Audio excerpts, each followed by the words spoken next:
ओम नमः शिवाय, जय श्री महाकाल। देखिए, सावन का पवित्र महीना चल रहा है और अगर आपके जीवन में कोई समस्या है या ऐसी कोई कामना है जो बहुत दिनों से पूर्ण नहीं हो रही है, वो कामना धन को लेकर हो सकती है, व्यापार को लेकर हो सकती है, नौकरी या एग्जाम को लेकर हो सकती है। तो कैसी भी कामना है उसके लिए आपको ये उपाय कर लेने हैं। तो पूज्य गुरु जी की कथा को सुनकर ही ये उपाय आपको बहुत अच्छे से समझाएंगे। उसके पहले इस वीडियो को लाइक कर दें और चैनल को अभी तक सब्सक्राइब नहीं किया है तो सब्सक्राइब जरूर करें।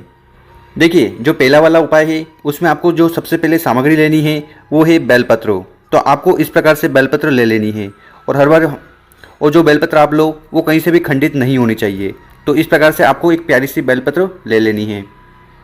और अगर आपको बेलपत्र नहीं मिले तो आप क्या करिएगा, शिव मंदिर जाइएगा, शिवलिंग पर जो बेलपत्र समर्पित हो उसको उठाइएगा, उसको शुद्ध जल से धोइएगा और उपाय में उपयोग कर लीजिएगा। इसके साथ जो अगली सामग्री है वो है लोटा। तो आपको एक लोटा लेना है और लोटा आपको तांबे का लेना है। खासकर ध्यान रखिएगा कि जब भी हम शिवलिंग पर जल समर्पित करने जाएं तो हमें लोटा तांबे का लेना है। इसके बाद इसमें आपको अपने घर से जल भर लेना है और हर बार बताते हैं कि जल को आपको अपने मटके से भरना है। तो ये सामग्री लेकर आपको पहुंच जाना है शिव मंदिर। ठीक है, शिव मंदिर पहुंच जाइएगा। इस उपाय को आप सुबह भी कर सकते हो और समय मिले तो शाम को भी कर सकते हो। तो समय की कोई प्रॉब्लम नहीं है, जब भी समय मिले कर लीजिएगा। तो सबसे पहले आपको उत्तर दिशा की तरफ मुंह कर खड़े हो जाना है और जब भी आप पूजन पाठ करें यही पोजीशन आपकी होनी चाहिए। अब यहाँ पर क्या करिएगा कि यहाँ पर जो हम सामग्री लाए हैं, क्या लाए हैं, हम 3 बेलपत्र लाए हैं और इसके साथ हम लाए हैं 1 लोटा जल। ठीक है, तो इन्हीं से आपको उपाय करना है। तो इस उपाय में ये जो 3 बेलपत्र है इसको आपको 3 जगह शिवलिंग पर समर्पित करना है। जैसा कि हम जानते हैं कि शिवलिंग के ऊपर शंकर जी का पूरा परिवार विराजमान होता है, उपस्थित होता है। तो यहाँ पर आपको ये उपाय कर लेना है। तो यहाँ आप जो 3 बेलपत्र लाए हैं उसमें से 1 बेलपत्र आपको उठाना है और उसको आप शिवलिंग के ऊपर जो माता अशोक सुंदरी वाली जगह है यहाँ पर समर्पित कर देना है, श्री श्री शिवाय नमस्तुभ्यम का स्मरण करते हुए। और इस बेलपत्र की जो डंडी होगी वो जलाधारी की तरफ होगी और इसकी जो पत्ती होगी वो आपकी तरफ होगी। तो इस तरह से बेलपत्र समर्पित कर देना। इसके बाद जो हमारे पास दूसरी बेलपत्र है उसको आपको उठाना है और उसको आपको समर्पित करना है माता के हस्तकमल पर। तो पार्वती माता जी का जो स्थान है यहाँ पर आपको दूसरी बेलपत्र समर्पित कर देनी है, श्री शिवाय नमस्तुभ्यम का स्मरण करते हुए। और जहाँ तक की बात है जल की, तो यहाँ पर आपको जल को समर्पित नहीं करना है और यहाँ पर भी आपको जल को समर्पित नहीं करना है। और इसके बाद जो तीसरी बेलपत्र है उसको आपको उठाना है और उसको आपको समर्पित करना है शिवलिंग के ऊपर, श्री शिवाय नमस्तुभ्यम का स्मरण करते हुए। और जब भी आप शिवलिंग पर समर्पित करें तो इसकी जो डंडी होगी वो जलाधारी की तरफ होगी और जो बड़ी पत्ती होगी वो आपकी तरफ होगी। और शिवलिंग पर हरदम उल्टा बेलपत्र समर्पित होता है, तो यहाँ पर आपको उल्टा बेलपत्र समर्पित कर देना है। तो अभी तक हमने क्या 3 बेलपत्र समर्पित कर दी। पहला अशोक सुंदरी वाली जगह पर, दूसरी माता के हस्तकमल पर और तीसरी बेलपत्र शिवलिंग के ऊपर। इसके बाद क्या करिएगा कि जो आपके पास एक जल का पात्र है जिसमें आप अपने घर से जल लाए हैं उसको आपको उठाना है और उसको आपको शिवलिंग के ऊपर शीर्ष भाग पर, मतलब कि यहाँ पर आपको समर्पित कर देना है। वो पूरा जल का लोटा आपको यहीं पर समर्पित करना है। ठीक है, और जल समर्पित करते समय आपको 11 बार श्री शिवाय नमस्तुभ्यम का स्मरण करना है।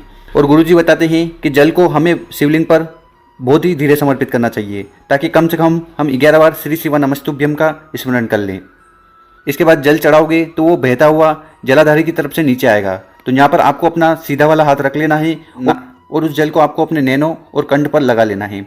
और इसके बाद आपके मन में जो भी कामना है, जो भी इच्छा है, जो आप चाहते हो कि भगवान शंकर उस कामना को पूर्ण करे, तो वो आपको वहाँ पर बता देनी है। अब जान लेते हैं गुरुजी द्वारा बताया गया दूसरा उपाय। देखिए, ये उपाय भी मनोकामना पूर्ति और धन प्राप्ति के लिए है। अगर आपके घर में माता लक्ष्मी का बिल्कुल भी वास नहीं है तो इस उपाय को आपको जरूर करना चाहिए।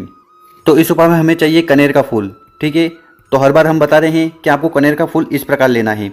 अब ये कनेर का फूल आपको अपने घर के आसपास मिल जाएगा और अगर घर के आसपास नहीं मिले तो जो मंदिर है, मंदिर के आसपास तो जरूर मिल जाएगा।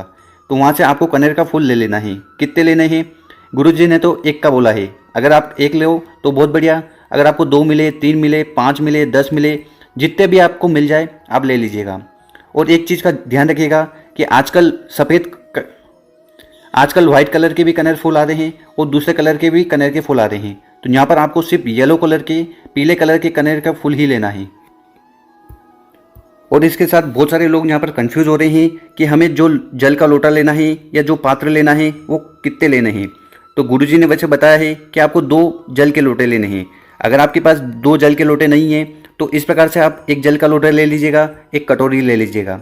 मतलब कि गुरु जी का कहना है कि 2 पात्र होने चाहिए। अब वो पात्र कटोरी हो या जल का लोटा हो, वो तांबे का हो, स्टील का हो या किसी और भी प्रकार का हो, आपको ले लेना है। इसके साथ जो अगली सामग्री है वो है दीपक। तो आपको इस प्रकार से एक दीपक ले लेना है और दीपक में आपको घी डालना है, गाय का देसी घी आपको इसमें डालना है, ठीक है। और ये जो बत्ती लोगे वो गोल होनी चाहिए, क्योंकि जितने भी देवता हैं उनको गोल बत्ती लगती है, तो आपको गोल बत्ती ले लेनी है।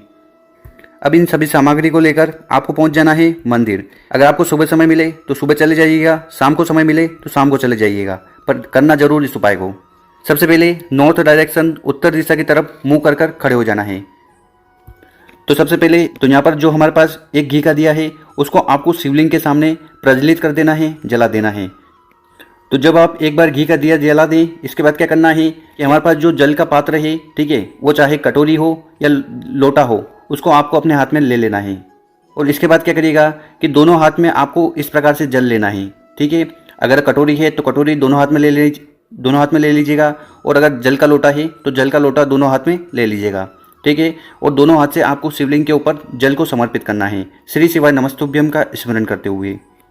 और यहाँ पर भी जल को आपको बहुत ही स्लो तरीके से, बहुत धीरे तरीके से समर्पित करना है, ताकि कम से कम आप 11 बार श्री शिवाय नमस्तुभ्यम का स्मरण कर लें, साथ ही साथ अपनी जो कामना है वो भी कर लें।